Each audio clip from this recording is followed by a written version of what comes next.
Jubilaciones, donde también se está manejando un proyecto paralelo que en principio no va a ver la luz durante algunos años, y es que pasa lo siguiente. Hay una moratoria que tiene que ver con las jubilaciones. Todo aquel que es trabajador, que cumple los 60 años en el caso de las mujeres y los 65 en los hombres, llega a la edad jubilatoria, muchas veces no tienen los 30 años de aportes por diversas cuestiones, o porque no se hicieron oportunamente, o porque vos tenías un empleador, por ejemplo, que no te declaró como trabajador y no hizo los aportes respectivos. Vos trabajaste 30 años, pero cuando vas a ver cuáles son tus aportes, tenés menos, tenés 25 años. Hasta ahora, en rigor, desde el año 2005 en adelante, se tuvo distintas moratorias donde se le permitía a aquellos que cumplían en una edad jubilatoria que se sumaran a lo que era este beneficio en la medida en que una parte del ingreso de las jubilaciones, y vos te podías jubilar, pero una parte de esas jubilaciones iban a estar destinadas a tratar de completar lo que eran los 30 años obligatorios de aporte, ¿no? Gracias a esto, muchos jubilados o potenciales jubilados pudieron acceder a este beneficio y a este derecho en rigor, gracias a que se permitía justamente que aunque vos no tuvieses los 30 años de aporte, empezaras a cobrar la jubilación y que con ese mismo ingreso vos pudieras separar una parte, no más del 30%, y empezar a completar con una quita del 50% lo que era los aportes obligatorios que tenías que tener. Esta moratoria, la última que fue lanzada en el año 2014, vence en septiembre de este año. Y Emilio Basavilbaso, el titular del ANSES, dijo que no se va a renovar. Es decir, que a partir de septiembre, todo aquel que no tenga los 30 años de aportes, pero cumpla edad jubilatoria, bueno, no va a tener la posibilidad de jubilarse.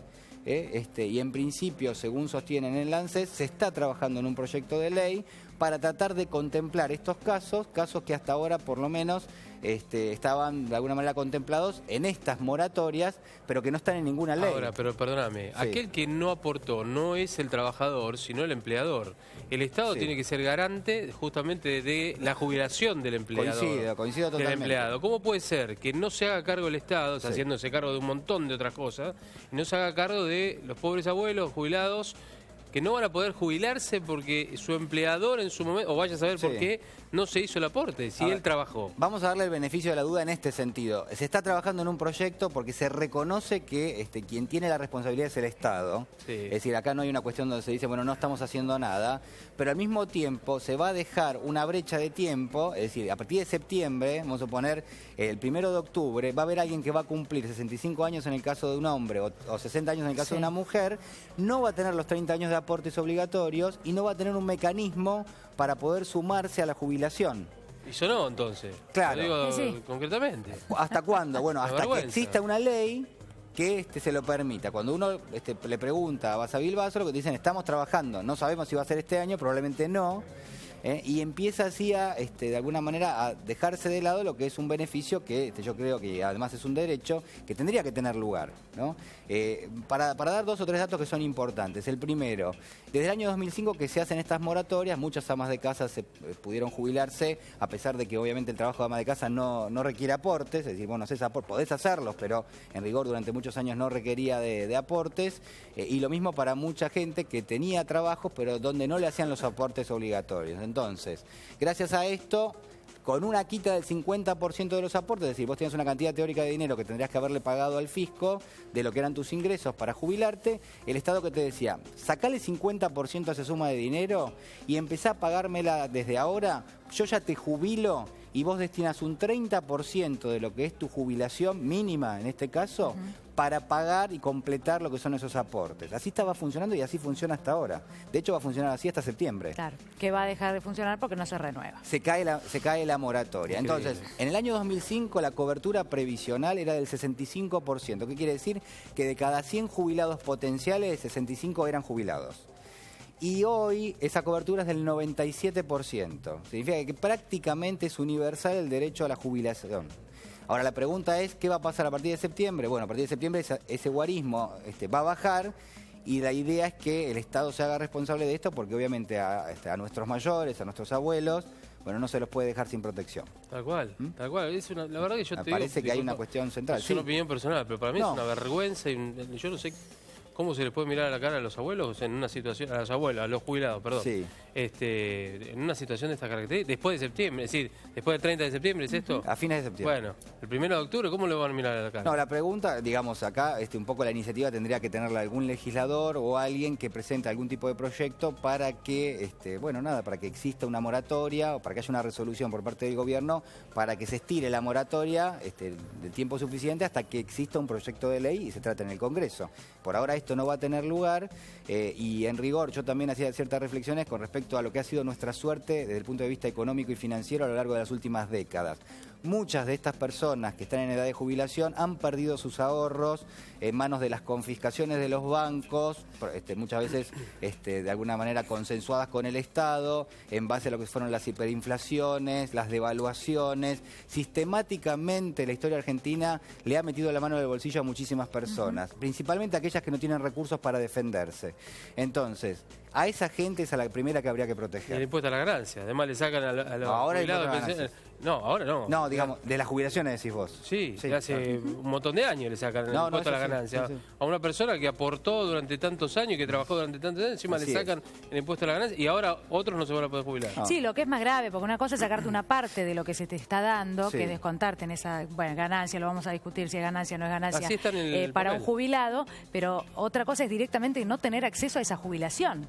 O sea, que te saquen la posibilidad que hasta el día de hoy tenías de no tener acceso a esa jubilación. No, y otra de las cuestiones que también está por resolverse, que esto también lo dijo Basa Bilbaso, es que para ellos, al menos, una persona que no pudo completar sus aportes no debiera recibir la misma asignación o el mismo ingreso vía jubilación que aquel que puntualmente hizo los aportes. Pero ¿qué culpa tiene? A ver, vamos de vuelta. Yo coincido porque... Disculpame, no me enojo con vos, pero No, no me te enojo enojes con la vos. situación. Y Bueno, además lo enojate, dice el propio titular de la sede. Sí. ¿Qué culpa tiene aquel que trabajó cuando tiene un patrón, lo voy a decir, un turro que se queda con esa plata de los aportes y no lo hace? No, que está claro que no tiene la culpa, está claro que esa persona no tiene la culpa. Lo que pasa es que, Julián, y vos como economista y experto en todos estos temas, a ver, es así la ecuación, digamos, el dinero no puede cubrir todos los sectores, todo lo que necesitamos pagar, ¿sí? Bueno, en este caso lo que llama más la atención es que se le está sacando a aquella persona que se tiene que jubilar, se le está sacando una jubilación al que hasta ahora tenía la posibilidad de acceder a esa jubilación. Pero es la manta corta, el punto es hacia dónde decidís correrla o no, porque estamos hablando de pagar endeudarnos para pagar millones y a la vez estamos hablando, si bien son temas totalmente distintos, eso está claro, pero estamos hablando de un golpe, como dice la pantalla, claramente a los jubilados, a los abuelos. Lo que te dicen en el gobierno, yo la verdad que no comparto y la verdad que me uno a ustedes en esto, es que se cae la moratoria. Entonces, la verdad es que la responsabilidad no es nuestra porque se cae la moratoria. Claro. Ahora, bueno, digamos, vos como Estado tenés responsabilidad, podés abrir una nueva moratoria, porque si no, la evidencia indica que hay mucha gente que a partir del 1 de octubre se queda sin la posibilidad de jubilarse. Sí. Y yo creo que en la mayoría de los casos, mucha gente no cumple con los 30 años de aportes, por diversas cuestiones, claro. digamos, porque tu empleador no te lo hizo en tiempo y forma, porque no pudiste acceder al mercado de empleo en su momento, porque te quedaste varios años sin trabajo y no pudiste hacer esos aportes y ahora, en definitiva, digamos, ¿cuál es tu derecho? Tu derecho es a jubilarte y en el medio el Estado te puede pedir algún requisito, por ejemplo, que sea esto, te doy protección con la jubilación y una parte de tu ingreso vos no lo vas a tener. Es decir, el 30% de tu ingreso vos lo vas a destinar a pagarme lo que tendrías que haberme pagado si hubieras tenido trabajo, por ejemplo. Y donde en una Argentina, por ejemplo, en la década del 90, donde había una fiesta inclusive para aquellos que no aportaban, el tema de las evasiones impositivas y demás, en la década del 80 más o menos también, digamos, aquel que ha trabajado y ha cumplido y de alguna manera hace poco tiempo ha cumplido años o va a cumplir en octubre la edad para jubilarse, no lo va a poder hacer. No tiene la culpa, vuelvo. Ahora les pregunto, ¿ustedes esto los sorprende? Porque esto en campaña se había anunciado. No, yo lo que te quiero decir, yo me quiero poner del lado también de la parte del diablo. A mí lo que me sorprende es que no hagan nada para revertir, esto se había anunciado, para revertir la situación. Esto no es sorpresa. Ahora te voy a hacer una lectura como economista. Si no tenés recursos, porque un poco cuál es la idea de esta, es la siguiente. Si vos como Estado no tenés recursos, porque no tuviste los aportes, digamos, implica necesariamente un subsidio, estar jubilando a alguien, digamos, de alguna manera, para después recibir una parte de esos aportes que vos ya le estás adelantando. Es decir, hay un subsidio encubierto acá, no es una cuestión donde te corresponde jubilarte y en definitiva, como de alguna manera hiciste todos los aportes, es un derecho. Acá es mitad un derecho. Y también, ¿qué dice el Estado? Y bueno, la verdad que yo no tengo recursos para jubilar a todo el mundo. Y me parece que esta es la lectura también que se está haciendo. Es decir, quien de alguna manera tiene el derecho de jubilarse, hizo los aportes, se jubila. Quien tiene el derecho de jubilarse, pero no hizo todos los aportes, bueno, la verdad que no se jubila. Entonces, habría que ver ahí si no existe algún mecanismo como para poder compensar lo que te falta para poder jubilarte. ¿Cuánto hace que se sabe esto, digamos? No de esta decisión. Hace unos días nada más y todavía no es oficial. No esta decisión, digamos, que está pasando esto en la Argentina, con gente que ha trabajado y no se le ha hecho los aportes, y que el Estado no ha tomado cartas en el asunto intimando o haciéndose cargo de alguna manera. ¿Cuánto hace de esto?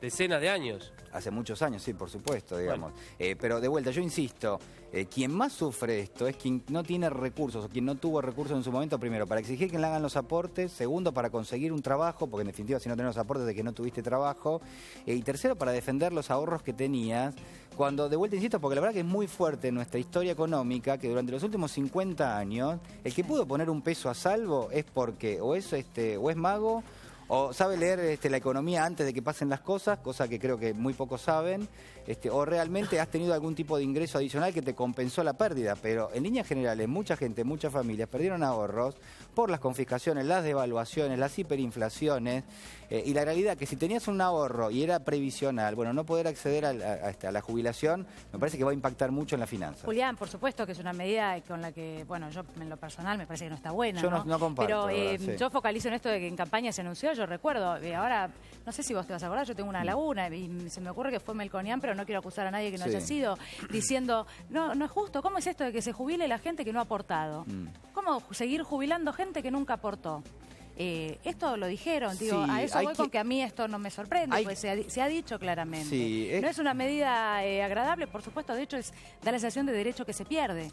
Digamos, a ver, porque pero acá no es sorpresa. A mí me suena mucho el razonamiento que se hace a veces con los blanqueos, ¿no? Que se dicen, bueno, pero a ver, si yo pagué impuestos durante 15 años y hay una persona que no los pagó y viene el Estado y te dice, mira, hay un blanqueo, podés empezar a declarar tu patrimonio. De verdad que no hay una situación de justicia. Alguien pagó impuestos sobre un patrimonio y hay otra persona que durante 15 años no los pagó y ahora, por ahí sin castigo incluso, directamente declara su patrimonio y empieza a pagar. Bueno, en el caso de la jubilación, hay quienes sostienen lo mismo, es decir, yo hice los aportes respectivos, incluso hay gente que hace por encima de lo que son los aportes mínimos, y hay quien no hizo aportes e igual se está jubilando. Y este argumento sí está en la ANSES en este momento, porque lo que dicen es, bueno, alguien que no hizo todos los aportes o alguien que no hizo directamente los aportes, vamos a ver si la ley lo contempla, pero si lo contempla y puede empezar a jubilarse y tiene que destinar una parte justamente de lo que es ese ingreso a pagar esos aportes, bueno, no debiera cobrar lo mismo que aquel que hizo sistemáticamente los aportes.